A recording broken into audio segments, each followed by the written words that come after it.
could say the government says they have to go. It's a federally funded program to remove cedar trees from the property. Well, what's up, guys? It's Daniel from Arms Family Homestead, and I've got the skid steer fired up and this Ironcraft disc mulcher on the skid steer. Now I'm going to do a little bit of cedar tree removal today. Been removing some cedar trees and mulching some things up, but I'm on my neighbor's place. I leased this place this past year, and we've got my neighbor signed up on a program through the NRCS. It's called the EQIP program, I believe, where it's basically to help farms get some assistance to recover rangeland. So as you can see, there's some winged elm trees. These are elm trees kind of scattered out through this, what used to be an open pasture. I came in, I mowed all of this last fall, and as you can see, it's greening up and doing really nice. But a lot of this property has been overtaken by these guys, Osage orange, or bodark trees as we call them in Oklahoma. There's just tons of bodark and winged elm and eastern red cedar. So under this program, listen, I'm not an expert on it, but I'm just trying to help out a neighbor, trying to do what I can to make her farm better. They really want to turn places that have been overgrown back into native grasslands. So we're talking about getting rid of invasive species. So we're going to be taking out a bunch of trees today. Now, I don't have to mulch everything.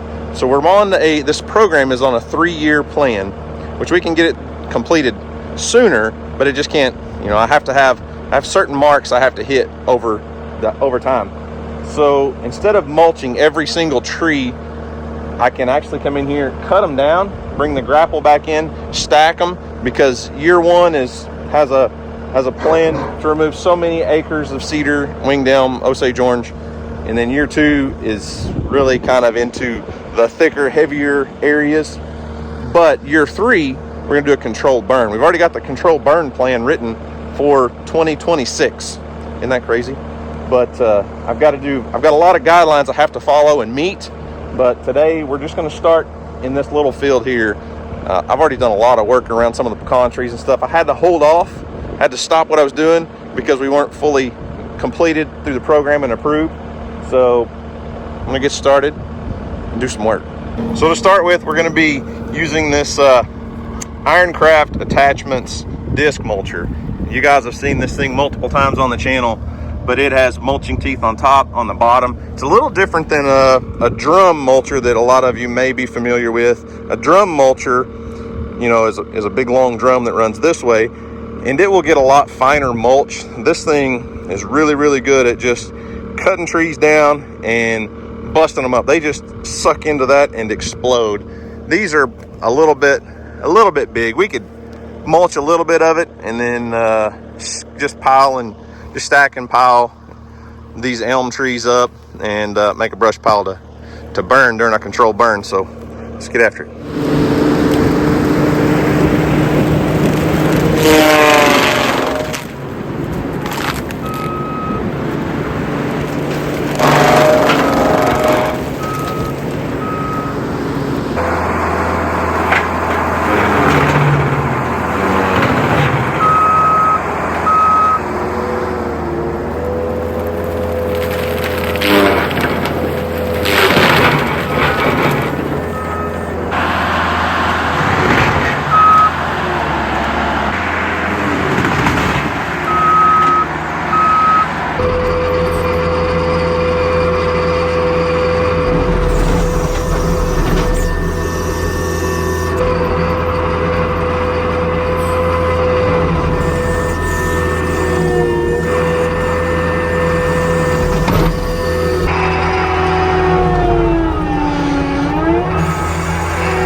Now, doesn't that just look about 1,000 times better than it did before?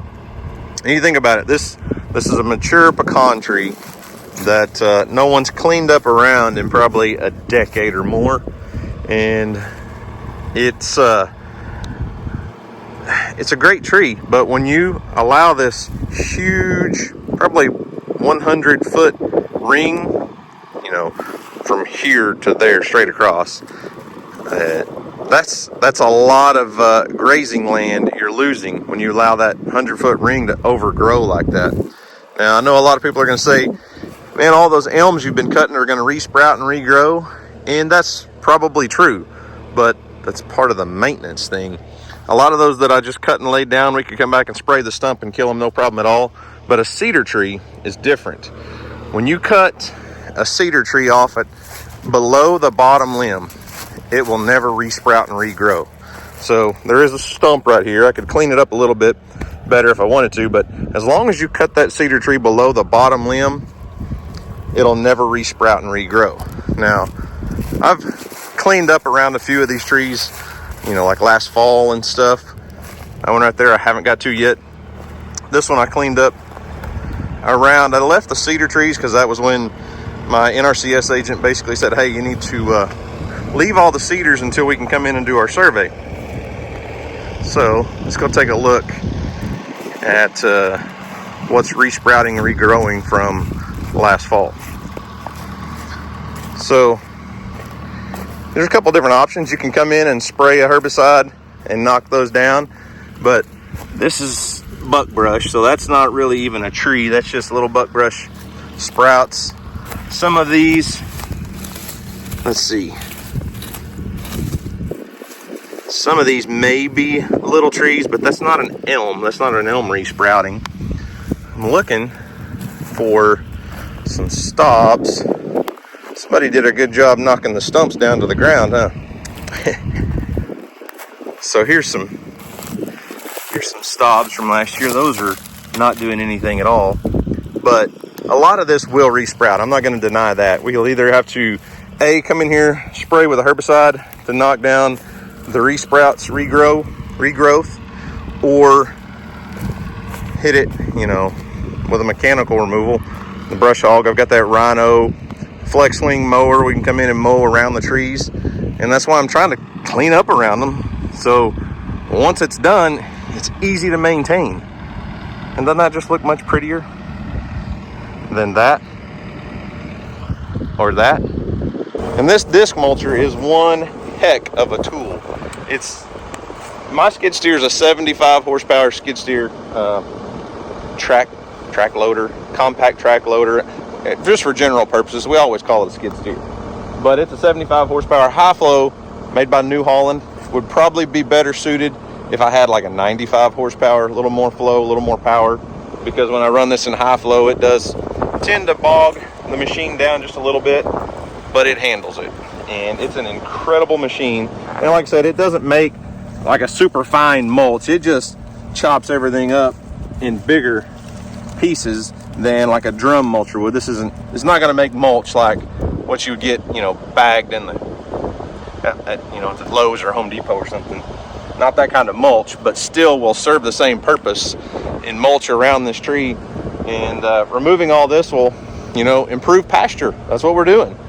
So I'm gonna let all these sit today. I'm not gonna come back and pick up each one of those and repile them and all that, but I do need to get it done in the next month or two before the grass gets too tall. So this property is double leased right now. I'm fortunate in the position I'm in to be able to make content, and my career is this stuff for you guys.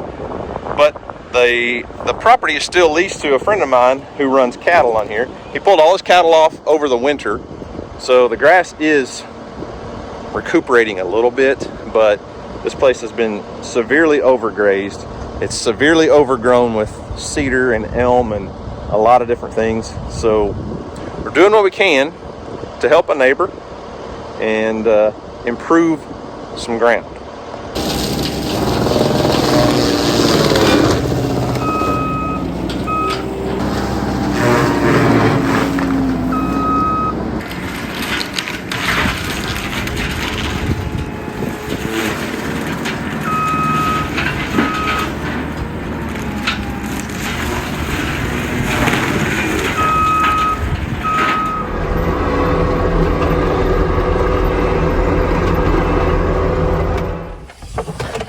All right, I think I'm gonna take a break, get some lunch, do something else for a little while. One thing I would highly recommend, I mean, I think it should be mandatory and understood. If you're gonna run something like this disc mulcher that's gonna throw a tremendous amount of debris, please, please, please break down, buy you a ballistic front glass door. I changed this door out before I ever even hooked this up and tested it out, from your standard skid steer door to a safety glass, basically. And you wouldn't believe the amount of stuff that hits this. Just when that thing's spinning at such a high RPM, it can hit anything and deflect back and come through there and seriously injure or kill you.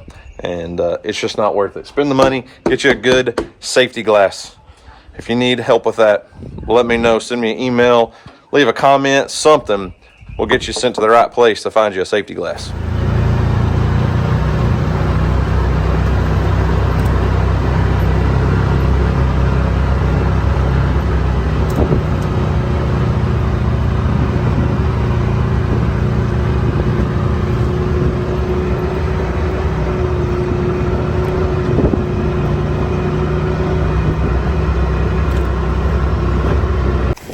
Y'all check this out. So last fall, when I first leased this property, we mowed this entire field. It was 3 feet tall and broomweed, and a lot of you got mad at me because you said it was killing the bees, because the bees were, it was basically the broomweed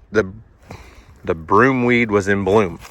But I mowed all of that down and came in and planted a wildlife blend. So it was wheat, rye, oats, a little bit of Austrian peas, and a few other things. But things are really kind of greening up across the whole field right now. But you can see exactly the line where I planted.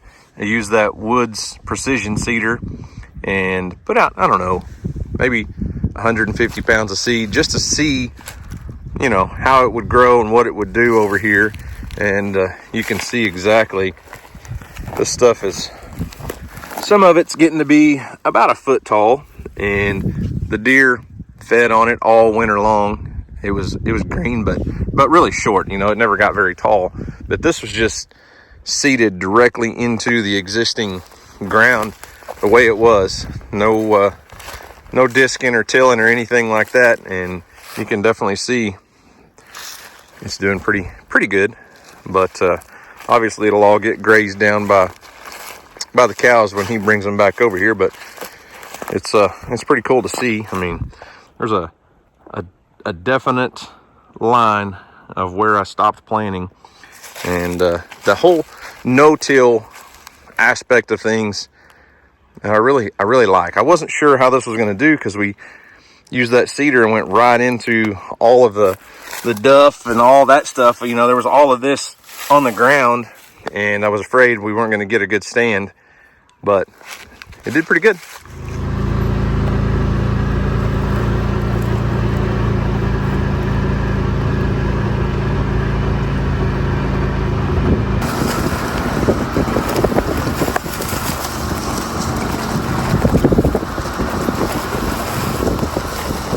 So I don't want anyone to get confused, and the goal of what we're doing on this property is not to remove all the trees. We want to remove the woody encroachment, the noxious invasive trees. So cedar, elm, hackberry, the Osage orange, modark, and a lot of folks have kind of voiced their opinions as I've talked about this over time, but they think we're getting rid of a lot of the bird nesting habitat. So a lot of these trees would have birds' nests in them and different things, and I'm not going to say that's not true to an extent. There are birds that will build a nest in a ugly, useless cedar tree, eastern red cedar, which is technically a juniper. But there's a lot better options when it comes to nesting solutions. And if we can take the land back and put it back to what it should look like. These are not supposed to be here. These are an invasive species. Then, you know, we can get forbs and brush that's native, grasses that's native, things that ground nesting birds and small mammals were meant to live in, not this mess.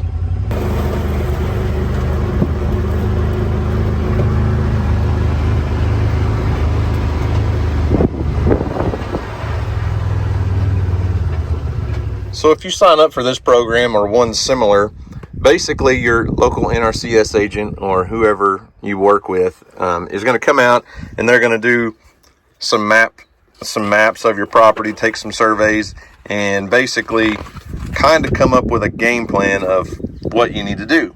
So this property is total 160 acres, okay?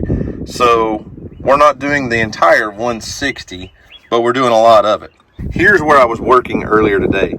And what they're going to do is they're going to come in and they're going to determine the coverage, the amount of coverage, woody encroachment on your property. And they'll basically do like a heat map, just like this. So this is called a medium coverage, I believe.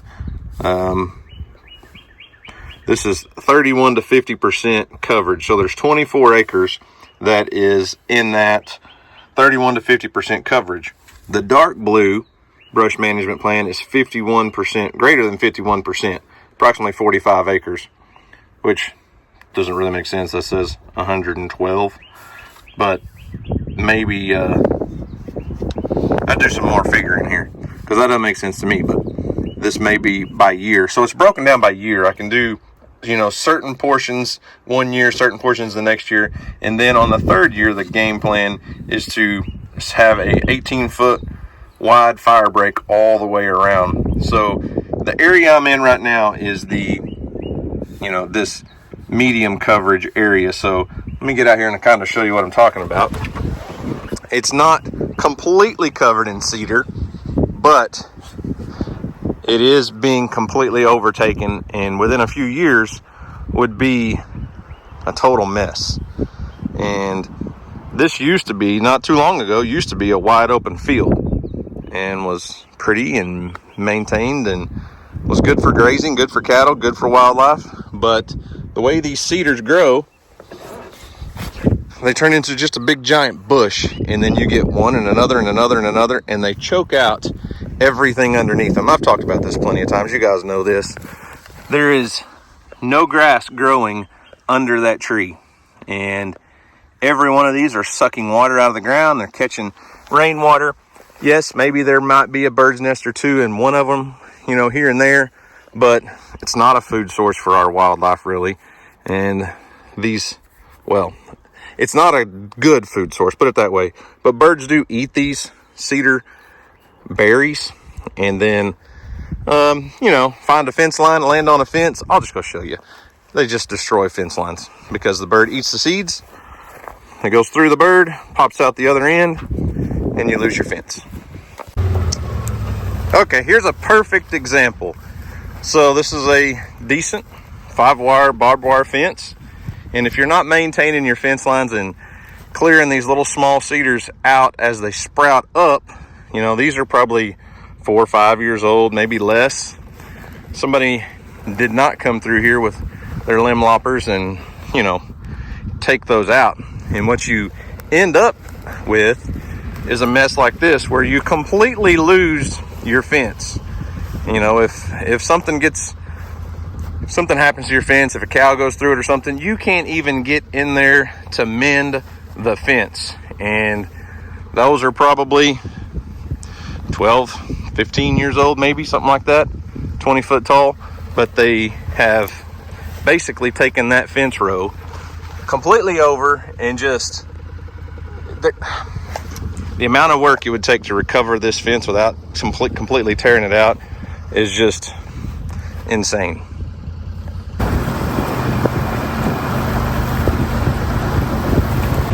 So if this field area is a medium density area, this is one of those places where I'll probably come in here with skid steer, cut all these cedars off at the ground, pile them up, and then, you know, a couple of years when we were able to do our prescribed fire, we'll burn all the piles up, and we'll have a nice wide open field that will be you know, much nicer for livestock and wildlife. If we take care of it, the wildlife will be out here eating and grazing. As long as the grass is not allowed to be grazed down super short, you know, there's no way a quail could survive out here. Even turkeys, maybe turkey poults are not gonna survive out where in a pasture where it's grazed super short. Yeah, you see some cover out there, but it's not good cover. It's not where they want to live.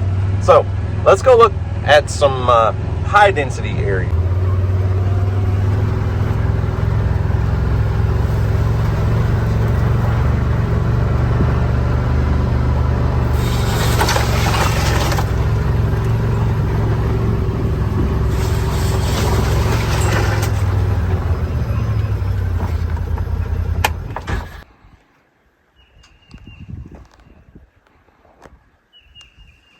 So this obviously is one of our high density woody encroachment, eastern red cedar coverage areas that is in bad shape. And you can even tell the difference in the ground in here. The grass is not nearly as healthy because these cedar trees are constantly sucking up all of your groundwater, all your rainwater, and there's not near the grass that there was just 100 yards away. Now, this is not a Christmas tree farm. I don't want anybody to get confused. These are not good Christmas trees. I know a lot of folks on some of my past videos say, man, you should let people come in there. You should donate those trees to people that can't afford a Christmas tree. The eastern red cedar is not, and I'm going to repeat this, is not a Christmas tree. That is the last thing you want to put in your house. It's going to cause tremendous allergies. Those needles dry up and fall. They are not Christmas trees. Just because it's an evergreen tree that looks similar to a Christmas tree, please don't get confused. Now, this is a high coverage area that's just covered in cedar, but that's not the only thing we're wanting to remove. So let's go look at some other areas where the little elms have taken over.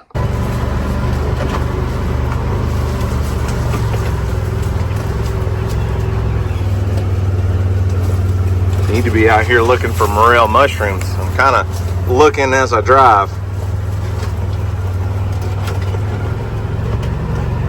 Okay, now keep in mind as I talk, this used to be mostly an open field, open pasture with scattered hardwood trees. So if you look behind me, there's some pecan trees, some oak trees, some desirable hardwoods. Now, left unmanaged is the cedar trees and the elm. So here's a good example right here. I made this road last fall come through here, but here's a cluster of those little winged elm. They are everywhere by the thousands. And yes, small mammals like to be in cover. Deer need cover, turkeys need cover, rabbits, squirrels, all the things. But I want you to take a look at the difference of what the ground looks like as far as if you're a small animal. Now the grass is short. If we had grass 8, 10, 12 inches tall, it'd be a better area, but we're early spring. It's not there yet. I'm going to show you a place on this property that looks fantastic, but this did not used to be here. But let me show you the ground.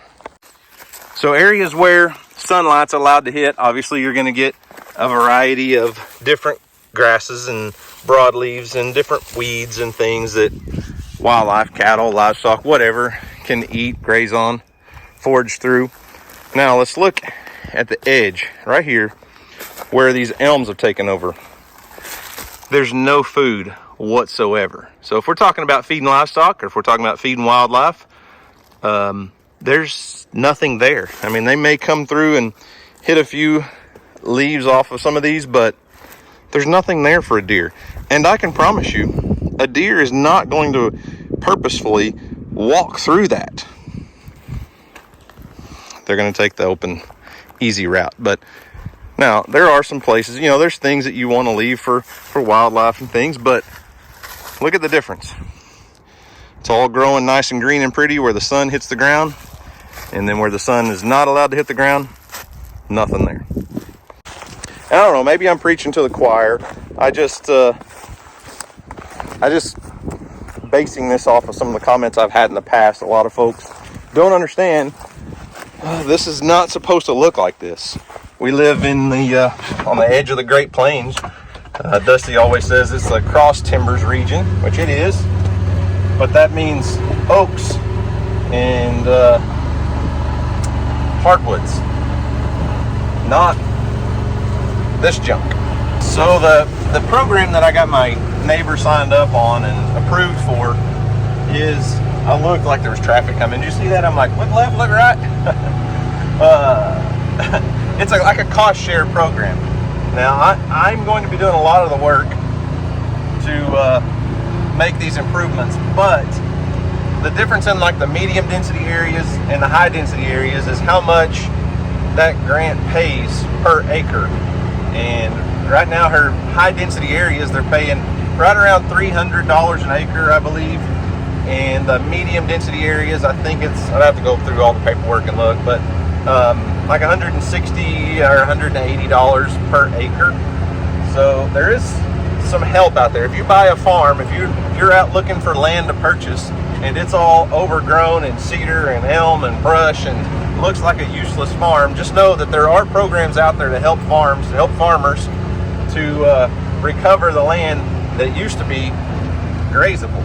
And there is 160 acres on this property, and I would say over the last 15-20 years they've probably lost a quarter, maybe a fifth of the grazable area to this woody encroachment.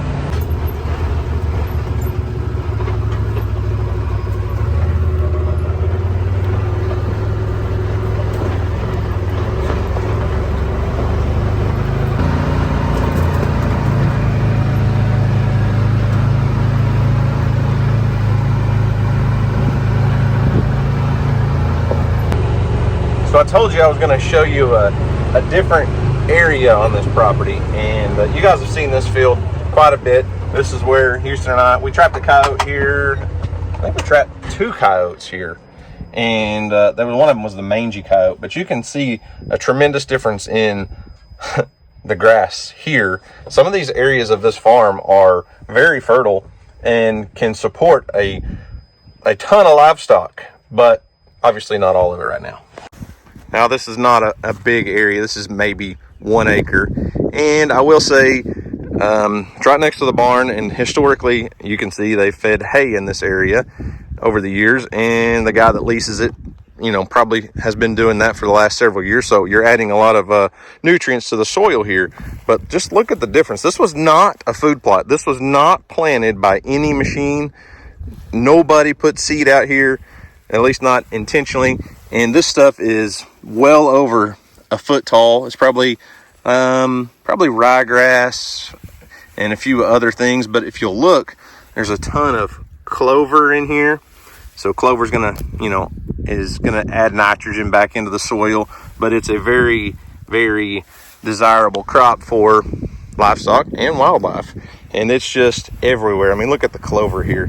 Give it another few weeks, maybe a month, and this will just be full of blooms, and there'll be thousands of bees. Turkeys will be in here feeding. Turkeys will be, eating all the bugs that come in, and perfect wildlife habitat, perfect livestock forage.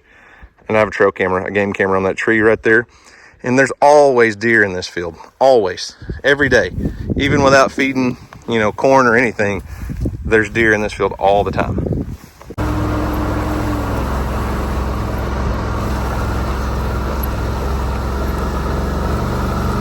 So I think it goes without saying, I say it goes without saying, but I'm going to say it anyways. I love this stuff. I love property maintenance and making a property shine. I just think that's the coolest thing. I love the piece of land that I own next to this one. And we've got our Mill Creek property that I need to be over there working. I've got a lot of things that need to be done there. But I lease this property just because I love it. I think this property has the potential to be a lot nicer. And I know my neighbor just doesn't have, she just doesn't have the ability to do everything she wants to do with it. And this has been in her family for several generations. And it used to be a lot nicer farm. It used to not be overgrown and out of control the way it is now. And I think there's a lot of potential to make it look like it should. Isn't that pretty? That is so much more pretty than that. Now, I don't know, maybe I'm weird, but I think this is cool.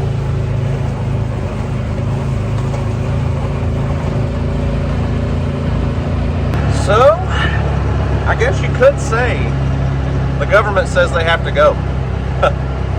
It's a federally funded program to remove cedar trees from the property, plus a few other things, woody encroachment, and I don't know. We're going to get rid of them. I'm going to help my neighbor out. We're going to use some cool equipment. I may have a few other things coming, hopefully, to help the process. And as I was saying earlier, I'm going to do a lot of the work myself, but with it being a government assistance program, notice the cedar trees here, those are not mine. I'm on my property now, but there's a fence line right there, and that's another neighbor that doesn't control the cedar trees.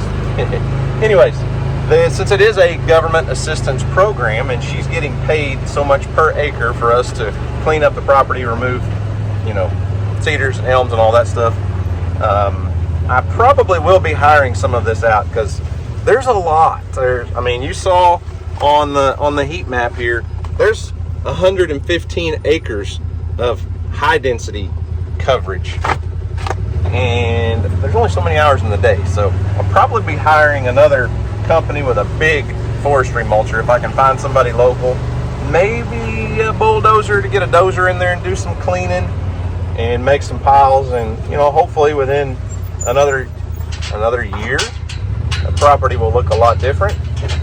I'm opening a gate, by the way. I'm going to look for some mushrooms. Sneak down here on the public hunting area. That's not the public hunting area yet. I'm going to slide down here one more gate and it'll be public hunting area, and I'm going to look for some mushrooms. But anyways, we will probably hire somebody to help do some of the work, and hopefully we can get this done and move things along a little faster and not have to wait until 2026 to do the controlled burn, because that's the part I'm excited about.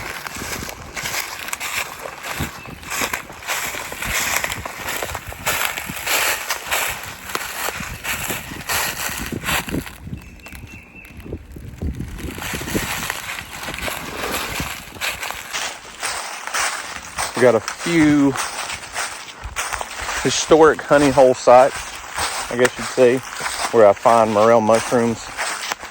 Look at that. Isn't that pretty? That's cool.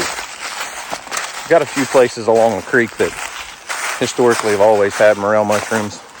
Some years they're good, some years they're not. But we're gonna go check.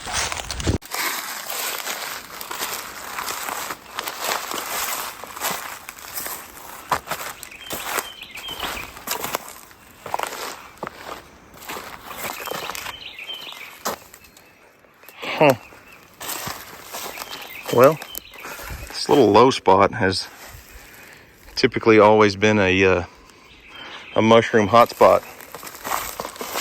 It looks like a cattle feedlot right now from all the wild pigs.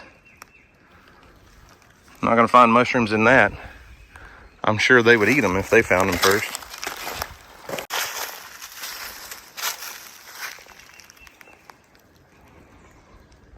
There's the eagle's nest.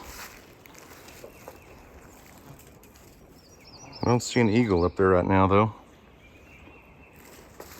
I haven't been down to check lately to see if they've even come back for the spring to lay in that nest, but historically there's always been, the last several years, a pair of eagles that hatch out some babies right there.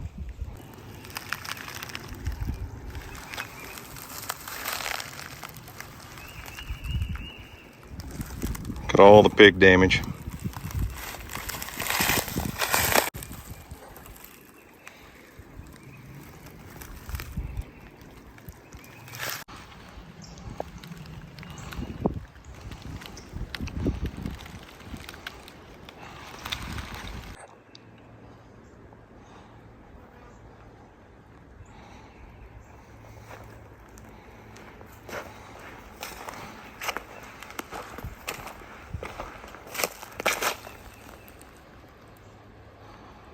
Well, I don't think I'm going to be finding any mushrooms at all when all of my honey hole area through here is all rooted up by wild hogs. I mean, everything is rooted up. Can you see all that? It's crazy. There's no way I can trap here. We're way too far back down in the woods, but there's definitely a wild hog issue down here, and them rooting up right next to the creek, obviously they're going to be defecating, pooping, peeing in the water and stuff, but I'm more worried about the erosion that this is going to cause. If we get one of those big 3 or 4 inch rains that brings the sand bass or the white bass up the creek, it's going to completely wash this bank out. I mean, they've eaten all the roots, everything. They've disturbed the soil, and this is not good. This is a bad situation, really.